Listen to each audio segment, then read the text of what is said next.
Otoritas Jasa Keuangan atau OJK ingin memberi ruang gerak yang lebih luas bagi perbankan yang memberikan respon positif terhadap keinginan nasabah terdampak COVID-19 yang ingin melakukan restrukturisasi. OJK melonggarkan kebijakan di bidang permodalan dan likuiditas. Tujuannya agar bank dapat menggunakan permodalan dan likuiditasnya untuk menyalurkan kredit di masa pandemi COVID-19 ini. Pelonggaran kebijakan ini bukan hanya berlaku untuk bank umum saja, melainkan juga untuk BPR.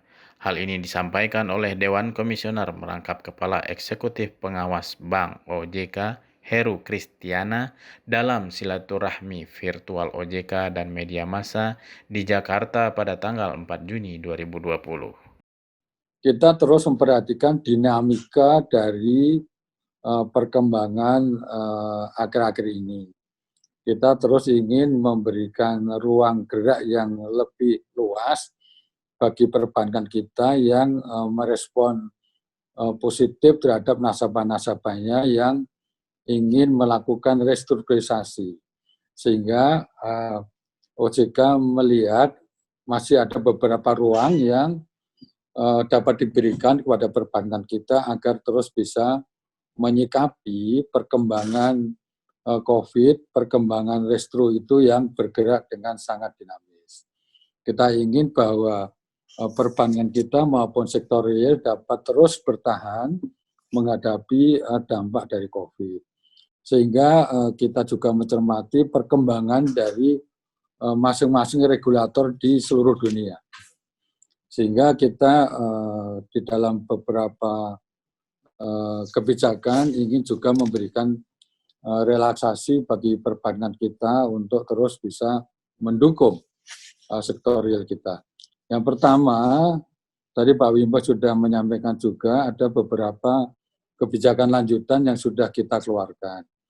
Yang pertama, kita memberikan ruang permodalan bagi bank kita buku 3, buku 4, dan bank asing untuk tidak membentuk dahulu capital conservation buffer yang sudah ditentukan 2,5% dari aktiva tertimbang menurut risiko.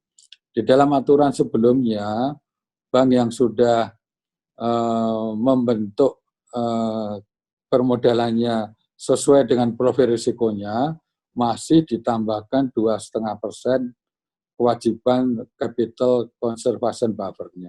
Nah, ini yang kewajiban 2,5% ini kita tunda selama setahun.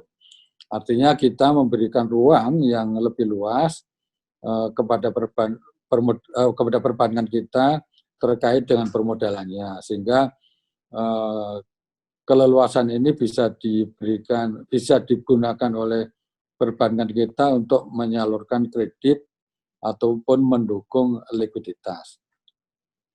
Bapak sekalian, bagaimana di sektor atau di likuiditas perbankan kita?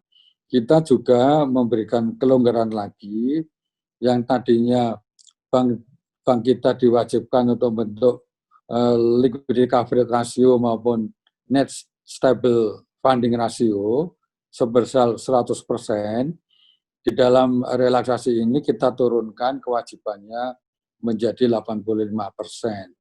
Ini artinya bahwa ada kelonggaran likuiditas bagi bank-bank yang memberikan relaksasi restru kepada nasabahnya. Kebijakan relaksasi itu tentunya juga tidak hanya kepada bank umum, kepada BPR juga kita memberikan relaksasi yang sama. Nah, berbagai kebijakan ini terus kita akan cermati bagaimana dampaknya.